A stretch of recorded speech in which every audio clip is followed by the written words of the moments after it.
Do you see AOC there? You see on your screen AOC in her big rally with tens of thousands of people. She's developing into a star, and I think there's some resentment. I can't just chain myself to the White House and become an activist full time because you and others here are going to call me for things that you need. All of those things require me to be more than just an AOC. And we are back, y'all. Thank you for watching today. Go ahead and hit that like button, people. You know, it helps us out a ton. And of course, it helps you because it helps us. Now, y'all, what I'm starting to notice that's happening in the Democratic Party are two things that I'm going to point out, and you're going to see those things developed as this video goes on. One thing is that Democrats keep talking about fighting. They keep saying that they want their leaders to fight. They want them to fight the Trump administration. They never really say how, right? So people are going out, they're burning Teslas, they're vandalizing, they're spitting on people, they're flipping people the bird, they're flipping them off. They're doing all kinds of things because the people are trying to fight. Now, I don't condone any of that. I don't back any of that up. But the people, because they don't have any actual real direction as to what the word fight actually means, I think that's one of the reasons we're seeing the people just trying to take it into their own hands. Like, I guess this is how we fight. The political leadership knows that the most they can really do at the current time is just take this to the courts, right? And they can also influence the people to show up at town halls, etc. But that has a limited effect. The court will give you a bigger bang for your buck. Aside from that, there's not a lot you can do as it relates to fighting. So they're using this word fight, but it's kind of a nebulous word. And another thing you're going to notice here is do you see AOC there? You see on your screen AOC in her big rally with tens of thousands of people. She's developing into a star, and AOC has a very, very scant legislative history. She hasn't really done a lot, like legislatively. She hasn't really done a lot. You know, the people she wants to help, she hasn't done a lot for them in the halls of Congress. So you're going to notice that there are Democrats who see AOC on a world tour with Bernie Sanders while she's not really producing anything in Congress. And these people, like Alyssa Slotkin that you saw at the beginning of this video, I think there's some resentment, a little bit of a cat fight starting to develop. So y'all, with this video today, I'm not going to do a whole lot of talking. I'm just going to let you watch this develop. First, there's going to be a CNN clip, and then you're going to see a little bit of AOC's speech, if you can tolerate it, okay? Please, again, give the thumbs up. Stop right now, share this video out, and then keep watching. Hit the share it out with somebody. Of course, if you're not a subscriber, please do subscribe. We thank y'all for watching, love y'all, and we're just going to let the video play. Democrats are in a crisis right now. They're on life support. They have a testicular fortitude problem. They are not fighting nearly as hard as they need to fight for the American people, as was seen last week during this CR vote in the Senate. It's a problem. And for me, it's not about the parties, because the parties are gonna kind of do their thing. It's about the people rising up and holding the parties accountable. Democrats have fighters. Jasmine Crockett, AOC, Ayanna Pressley, the whole squad, Greg Casar, Pramila Jayapal, and governors and mayors across the country are fighters. But we need some of the OGs in the party to elevate, uplift the younger people and take a step back. Do they need to step aside? Or step aside, because we need to hear new, fresh, bold voices. That's what the American people want. And if the party doesn't do that, the party is about to be finished. I hope that AOC, Pramila Jayapal, Greg Casar, I hope they're the new face of the Democratic Party, because Republicans will be winning elections all over the country if that is the face of the Democratic Party. Are you? I mean, y'all listen, a district like mine that Joe Biden won by 10 points, okay, 10 points. Kamala Harris won by half a point. Okay, I won by 6.5 points, 24,000 votes in a district that has 85,000 more Democrats than Republicans. Why? And you're right. Because the Democrats. But you ran against a cornball candidate. He was your friend. He was not my friend. He was your friend. You long had ago. someone running against you who is not a strong candidate. And we still that have, we agree on, we but- still have consultants and big money controlling the But you're Democratic missing- Party, you're missing- compromising She did it. outperform Kamala Harris in her Come on district. now. Trump did, Sure. Trump He did knows better this. than But here's my point.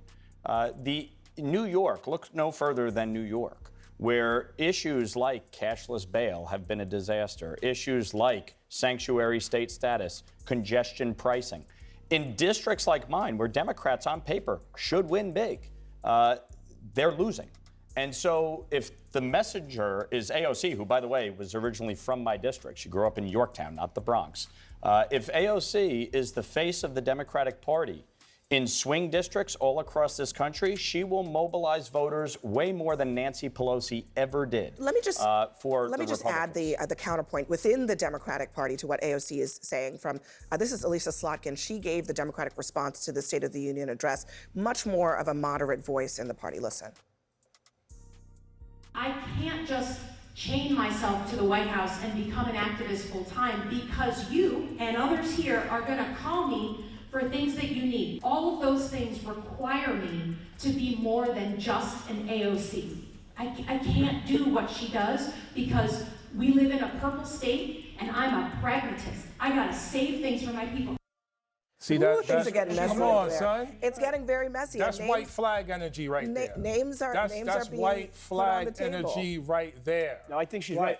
What do you mean you think she's right? 'Cause I think First it's- of all, I even think it's choosing easy. her to give the response to Governor Trump. That's your party's Governor choice. Trump. I should call him Governor Trump. That's President your Trump party's was a choice. problem. You should be the chairman, by the way. I mean, the this advice is you gave crazy. him. All right, let me let Joe finish. Go ahead, brother. You know, she is right in the sense that it's easy to throw grenades. You can be a AOC and throw grenades all day in a safe district and not have to account for anything. There's a huge delta between the hype of AOC and the accomplishments of AOC. And frankly, if you look at that tour she was just on with Bernie Sanders, right? It was called the Fighting Oligarchy Tour, right? Yo, They it's so essentially shook. traveled the country and spoke to an echo chamber of people who already agree with them. How is she and Bernie Sanders, with their message, going to attract people in swing districts I by the guess what Fighting I wonder Oligarchy is Tour? maybe what scared. they're looking at is I am actually. scared of AOC. I welcome her to There my are district. Democrats I'm scared of. There are Democrats Maybe I'm what scared they're of, not looking her. at, Joe, is what the Republicans did, which is all of the guys who stood around screaming in Congress and not passing any legislation, those folks are in power now. They won at the end of the day. I think that this is where I will actually agree with you. I do think that there is a difference between Bernie Sanders and AOC going and talking to our base, and a difference between the senator who was just elected, has to show results for her state, has to, in a swing state, a battleground state, and she has to deliver something, versus AOC and Bernie are just, they're talking about the base. I will say, I was at the DNC in 2017 after almost this exact same situation. Bernie Sanders asked Chuck Schumer, let me go out and talk to our base. This is exactly what he did in 2016. This is 2017. This is deja vu. You know what happened when Nancy Pelosi?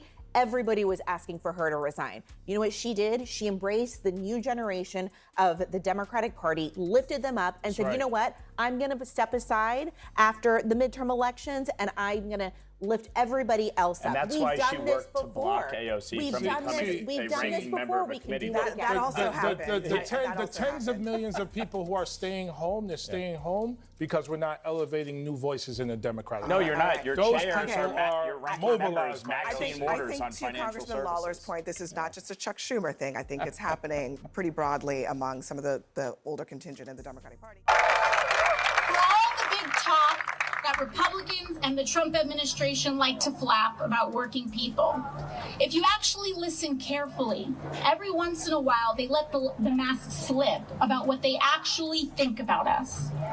You know, just last week, President Trump's lawyer, her name is Alina Habba, she went on television, and when she actually had to be faced with explaining her job, and when she actually had to be faced with doing her job, this is what she had to say. Quote, what intellectual thought? When she was asked about me. Quote, what intellectual thought? You were in a bar. You were in a bar, AOC, and not to have a drink, but to serve one. And I want you all to understand, I don't care what this woman says about me, but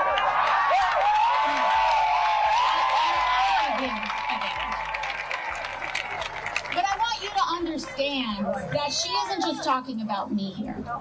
She's talking about you. She's talking about all of us.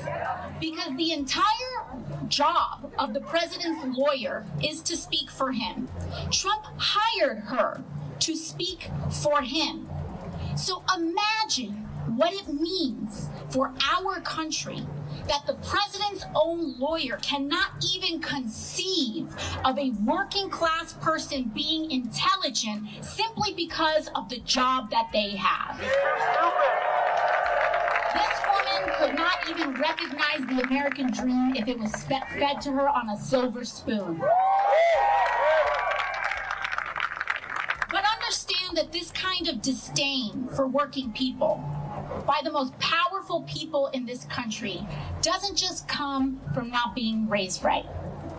It's a shorthand for Elon Musk and Donald Trump's entire political agenda and a certain ugly kind of politics, lying to and screwing over working people so that they can steal from our health care and Social Security and veterans care to pay for tax cuts for the wealthiest and bailouts for their crypto billionaire friends. There's a word for this: corruption.